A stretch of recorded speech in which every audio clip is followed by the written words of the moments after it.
जय हिंद दोस्तों, मेरा नाम है रोहित और आप देख रहे हैं स्टडी क्यों नहीं। आज हम जिस टॉपिक को कवर करने वाले हैं वो है जैविक समुदाय का वर्गीकरण यानी क्लासिफिकेशन ऑफ बायोलॉजिकल कम्युनिटीज़।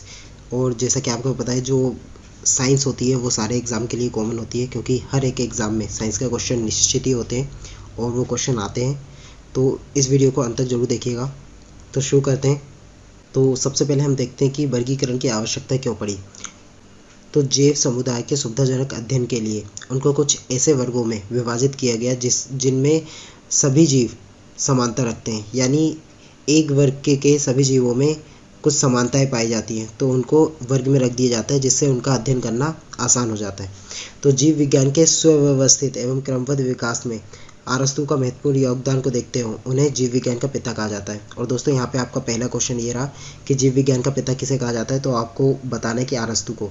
आधुनिक वर्गीकरण की शुरुआत कैरोलस लीनियस ने की थी और कैरोलस लीनियस ने द्विजगत सिद्धांत दिया था। तो आपसे ये भी पूछ सकते हैं कि आधुनिक वर्गीकरण की शुरुआत किसने की थी, तो आपको बताना है कैरोलस लीनियस ने। और इन्होंने जीवों को जंतु जगत और पादप जगत यानी किंगडम एनिमल और किंगडम प्लांटी दो वर्गों में बांटा था, और इसीलिए इन्हें वर्गीकी के पिता भी कहा जाता है। तो आपका दूसरा क्वेश्चन ये बनता है कि वर्गीकी के पिता किसे कहा जाता है, तो आप वहाँ पे बताएंगे कि कैरोलस लीनियस को वर्गीकी के पिता कहा जाता है। इसके बाद इन्होंने द्विनाम पद्धति दी। द्विनाम पद्धति में दो अक्षर होते हैं, जो पहला भाग होता है वंश और जो दूसरा भाग होता है वो जाति यानी स्पीसीज़ का बोध कराता है, यानी स्पीसीज़ के बारे में बताता है। जैसे कि आपको पता है जो मनुष्य है उसका वैज्ञानिक नाम होमो सेपियन है, तो जो होमो है वो मनुष्य के वंश के बारे में बता रहा है और जो सेपियंस है उसकी जाति यानी स्पीसीज़ के बारे में बता रहा है। तो आई होप आपको समझ में आ गया होगा कि। और दोस्तों, जो आधुनिक जीव विज्ञान में सर्वाधिक मान व्हिटेकर के 5 जगत वर्गीकरण को दिया जाता है। उन्होंने जीवों को 5 जगतों में विभाजित किया है। उनमें से पहला हो जाता है मोनेरा, प्रोटिस्टा, कवक, पादप एवं जंतु, यानी Monera, protista, fungi, Plantae, animalia, ये 5 जगत में उन्होंने जीवों को बांटा है। और दोस्तों, इसके पहले मैं आपको कुछ शब्दों के बारे में बताना चाहता हूँ जो कि हमारे वर्गीकरण के लिए महत्वपूर्ण है। उनमें सबसे पहले आता है सब सेलुलर। और दोस्तों, सब सेलुलर में इस प्रकार की संरचना में डीएनए या आरएनए एक प्रोटीन आवरण द्वारा घिरा होता है, जैसे कि वायरस। दोस्तों, जो वायरस होता है उसमें डीएनए या आरएनए पाया जाता है, जो कि एक प्रोटीन की लेयर द्वारा घिरा रहता है। और जो दोस्तों वायरस यानी विषाणु होता है वो सूक्ष्म आकार का होता है, परंतु ये अपना भोजन स्वयं नहीं बनाते हैं, यानी ये परपोषी होते हैं, दूसरे पर निर्भर होते हैं। और जो आपको पता है कि जो वायरस होते हैं वो बॉडी के बाहर इनएक्टिव फॉर्म में होते हैं, यानी बॉडी के बाहर वो निर्जीव होते हैं, परंतु जब वो किसी बॉडी में या किसी जीवित कोशिका या किसी जीवित प्रणाली में या जीव में आ जाते हैं तो वो एक्टिव फॉर्म में आ जाते हैं। इसलिए इनको निर्जीव और सजीव के बीच की कड़ी के रूप में भी जाना जाता है। तो दोस्तों, यहाँ पे आपका तीसरा क्वेश्चन ये बन गया कि बताइए निर्जीव और सजीव के बीच की कड़ी किसे कहा जाता है, तो आपको बताना है कि वायरस। और दूसरी चीज़ मैं बताना चाहूँगा कि जो वायरस होते हैं उन पर किसी भी प्रकार की ड्रग का असर नहीं होता, यानी किसी भी प्रकार की एंटीबायोटिक असर नहीं करती है। इसके बाद हम लोग बात करते हैं प्रोकैरियोटिक क्या होते हैं। दोस्तों, जो प्रोकैरियोटिक होते हैं इनमें जो कोशिका पाई जाती है वो पूर्णतः विकसित नहीं होती है और उनमें कई प्रकार के कोशिका अंग नहीं पाए जाते हैं।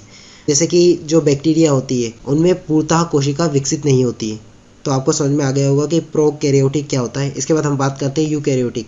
दोस्तों, जो यूकैरियोटिक होते हैं उनमें जो कोशिका पाई जाती है वो पूर्णतः विकसित हो चुकी होती है और इनमें कोशिका अंग भी उपस्थित होते हैं।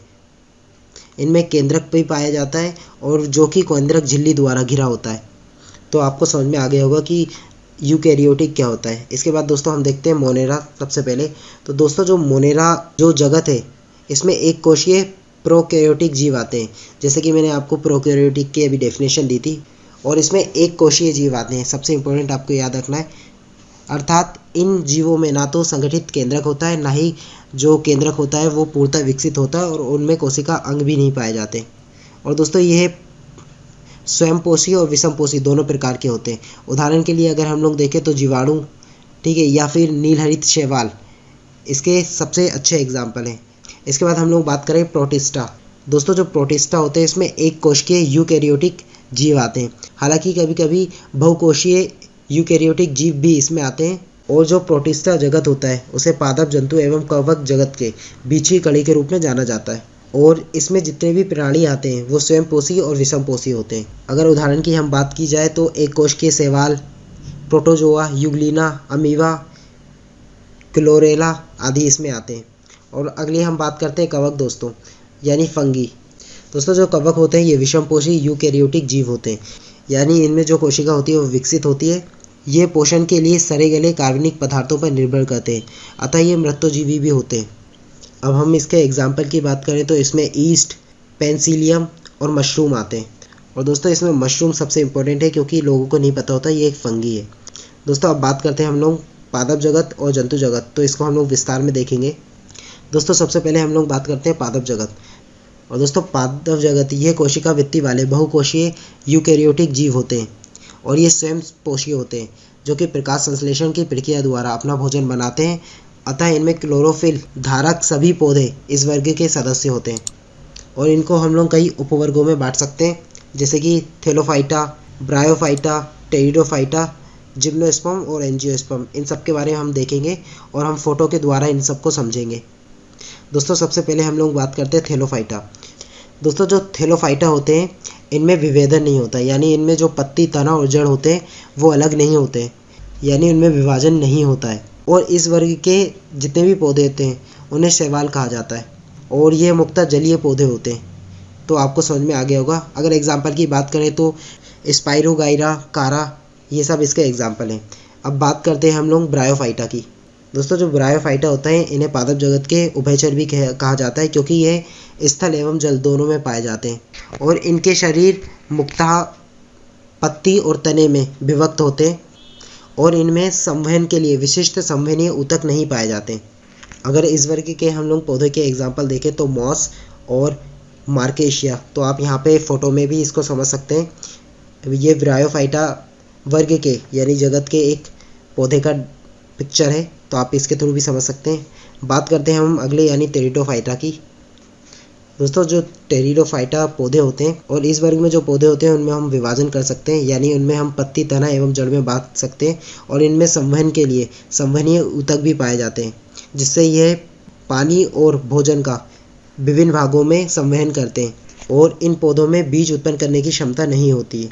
एग्जाम्पल के लिए फर्न, मार्सिलिया, हॉर्सटेल इत्यादि। अब बात करते हैं हम लोग अगले की यानी जिम्नोस्पर्म की।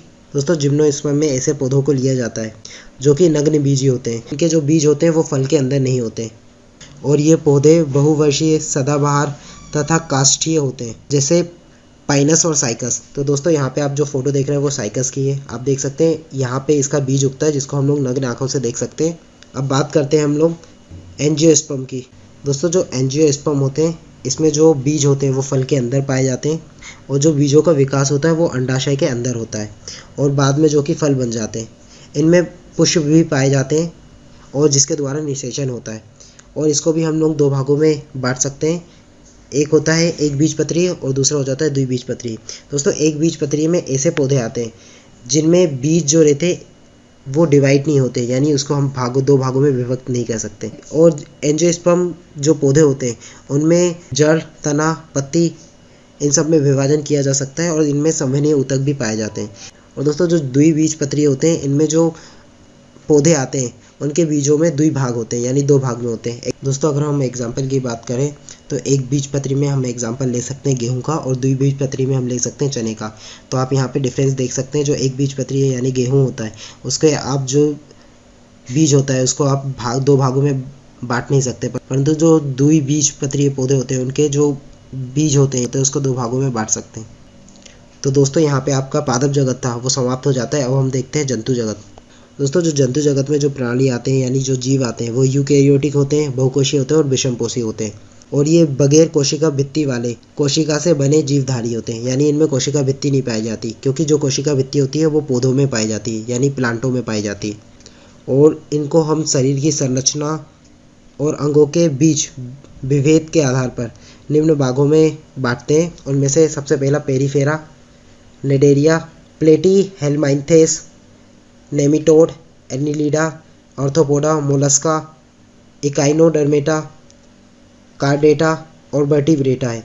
तो इन सबको हम लोग डिटेल में देखेंगे और पिक्चर के द्वारा इनको समझेंगे। दोस्तों सबसे पहले हम लोग बात करते हैं पोरीफेरा में अत्यंत सरल शरीर संरचना वाले छिद्रयुक्त जीवधारी आते हैं जो कि अचल होते हैं यानी चल नहीं सकते, और इनको एक आधार से और ये एक किसी आधार से चिपके रहते हैं। इनमें ऊतकों में विभेदन नहीं किया जा सकता और इन जीवों को सामान्यतः स्पंज के नाम से जाना जाता है जो कि समुद्र में पाए जाते हैं। और इनमें जैसा कि मैंने बताया पूरे में छिद्र पाया जाता है। आप यहाँ पे देख सकते हैं, यहाँ पे एक फ़ोटो में देख सकते हैं। और एग्जाम्पल की बात करें तो साइकोन और स्पंजिला इसके एग्जाम्पल हैं। अब बात करते हैं हम नेक्स्ट की। दोस्तों अब हम बात करते हैं निडेरिया की। इस वर्ग में जो जंतु आते हैं वो जलीय जंतु होते हैं जिनका शरीर कोशिकाओं की 2 परतों से मिलकर बना होता है। और इनमें जो जंतु आते हैं इनमें से कुछ जंतु ग्रुप में रहते हैं यानी समूह में रहते हैं, और कुछ एकांकी होते हैं यानी अकेले रहते हैं। अगर हम लोग ग्रुप में रहने की बात करें तो जैसे कि कोरल हो गए तो ये ग्रुप में रहते हैं, और एकांकी रहने यानी अकेले रहने की बात करें तो जो हाइड्रा होता है वो अकेला रहता है। अगर उदाहरण की बात करें तो हाइड्रा, समुद्री एनीमोन, जेलीफिश, कोरल, ये सब निडेरिया के एग्जाम्पल हैं। तो आपको समझ में आ गया होगा। अब बात करते हैं नेक्स्ट की। दोस्तों अब हम लोग बात करते हैं प्लेटी हेल्माइथेंस की। तो इन जीवों का जो शरीर होता है संरचना पहले 2 संघ की अपेक्षा कुछ जटिल होता है। यानी हमने जो निडेरिया और पोरीफेरा देखा उसके कंपेयर में इनका जो शरीर संरचना होती है वो जटिल होती है, और इनका जो शरीर होता है वो त्रिस्तरीय होता है। जैसे कि जो मनुष्य का शरीर है वो भी त्रिस्तरीय होता है, अर्थात इनका ऊतक विभेदन 3 कोशिका स्तर में हुआ है। इन जीवों को चपटे कृमि भी कहा जाता है क्योंकि इनका शरीर पृष्ठधारीय एवं चपटा होता है। अगर उदाहरण की बात करें तो फीटा कृमि जैसे परजीवी, दोस्तों जो नेमिटोडा होता है ये भी द्विपार्श्व सममित शरीर वाले त्रिस्तरीय जीव होते हैं, लेकिन इनका शरीर चपटा ना होकर बेलनाकार होता है। और दोस्तों इनमें ऊतक पाए जाते हैं लेकिन जो अंग तंत्र होता है वो विकसित नहीं होता है। और इनमें जो अधिकांशतः जीव आते हैं या जंतु आते हैं वो परजीवी होते हैं यानी दूसरों के शरीर में निवास करते हैं और उनको हानि भी पहुंचाते हैं। उदाहरण के लिए पिन कृमि, गोल कृमि, फाइलेरिया, ये सब इसके एग्जाम्पल हैं। इसके बाद हम लोग बात करते हैं एनीलिडा की। तो आप पिक्चर से समझ ही गए होंगे तो इसमें किस टाइप के जीव आते हैं। तो इसमें भी देहगुहा वाले द्विपार्श्व सममित एवं त्रिस्तरीय जीव आते हैं, अर्थात हम बोल सकते हैं कि इनमें विकसित एवं विभेदी अंग होते हैं जो कि शरीर की संरचना में निहित रहते हैं। इनमें संवहन, पाचन, उत्सर्जन और तंत्रिका तंत्र भी उपस्थित होते हैं। ये जलीय एवं स्थलीय दोनों होते हैं। जलीय एनीलिडा लवणीय और अलवणीय दोनों प्रकार के जल में पाए जाते हैं। उदाहरण के लिए केचुआ और जोक। तो आपको समझ में आ गया होगा इसमें किस टाइप के जीव आते हैं। दोस्तों अब हम लोग बात करते हैं ऑर्थोपोडा। और यह जगत, जितने भी हम जगत देख रहे हैं जंतु जगत, उसमें सबसे बड़ा जगत ऑर्थोपोडा का है। तो हम देखते हैं दोस्तों ऑर्थोपोडा में जितने भी जीव आते हैं उनका शरीर खंड युक्त होता है यानी खंडों में बटा होता है, और इसमें मेनली कीट वर्ग आता है। और इनमें जो जितने भी जीव आते हैं उनमें खुला परिसंचरण तंत्र पाया जाता है, यानी उनमें जो रुधिर होता है वो किसी भी आर्टरीज या वेन में, या बोले हम लोग तो किसी भी शिरा एवं धमनियों में ना बहकर देह गुहा में बहता है। इनमें जोड़े में पेड़ पाए जाते हैं। जैसे कि आपने जितने भी कीड़े देखे होंगे उनमें जोड़े में पेड़ पाए जाते हैं, या तो 2 होंगे, या तो उनमें 4 पैर होंगे, या फिर उनमें 6 होंगे, 8 होंगे, 10 होंगे, 12 होंगे। तो ऐसे उनमें जोड़ों में पैर पाए जाते हैं। और इनका जो जीव आते हैं उनमें 4 से ज़्यादा पैर पाए जाते हैं। अगर एग्जाम्पल की हम लोग बात करें तो झींगा, तितली, मकड़ी, मक्खी, बिच्छू, केकड़ा, मच्छर, तिलचट्टा, मधुमक्खी, रेशम कीड़ा, कनखजूरा, ये सब इसके एग्जाम्पल हैं। तो आई होप आपको समझ में आ गया होगा। अब हम बात करते हैं नेक्स्ट की। दोस्तों मोलस्का में वे सारे जीव आते हैं जिनके ऊपर लेयर पाई जाती है, यानी जिनके शरीर में लेयर पाई जाती है, वो सारे जीव इसमें आते हैं, यानी जिनके शरीर पे कवच पाया जाता है। और इन जीवों में भी खुला संवहनी तंत्र पाया जाता है, यानी इनमें जो ब्लड होता है वो वाहिनियों में ना बहकर सीधे शरीर में फ्लो होता है। एग्जाम्पल के लिए हम देख सकते हैं घोंघा, सीप, ऑक्टोपस, ये सारे इसमें आते हैं। अब बात करते हैं नेक्स्ट की। दोस्तों जो इकाइनोडर्मेटा होता है, इनमें जो जंतु आते हैं उनके त्वचा पे कांटे होते हैं जो कि मुक्ता कैल्शियम कार्बोनेट के बने होते हैं, और मुक्त समुद्री जीव होते हैं, यानी इसमें जितने भी जीव आते हैं वो सारे समुद्र में रहने वाले होते हैं, जिनमें देह गुहा युक्त त्रिस्तरीय जंतु होते हैं। और इनमें जल संवहन नाल तंत्र पाया जाता है जो कि इनकी गति के लिए सहायक होता है। इसमें मुक्ता स्टारफिश, जैसे कि आप देख सकते हैं यहाँ पे स्टारफिश टाइप के जंतु आते हैं। तो आई होप आपको समझ में आ गया होगा। दोस्तों बात करते हैं हम लोग वर्टिब्रेटा की। तो इसमें आप देख सकते हैं ऐसे जीव आते हैं जिनमें कशेरुकी पाया जाता है, यानी जिनमें मेरुदंड और कशेरुकी पाया जाता है, और जिनमें जो कोशिकाएं होती हैं पूर्ण विकसित हो चुकी होती हैं, जिनमें केंद्रक पाया जाता है जो झिल्ली नुमा एक संरचना में पाया जाता है, और कोशिका अंग पाए जाते हैं। इन जंतुओं में पेशियां भी पाई जाती हैं जो कि गति के लिए जिम्मेदार होती हैं।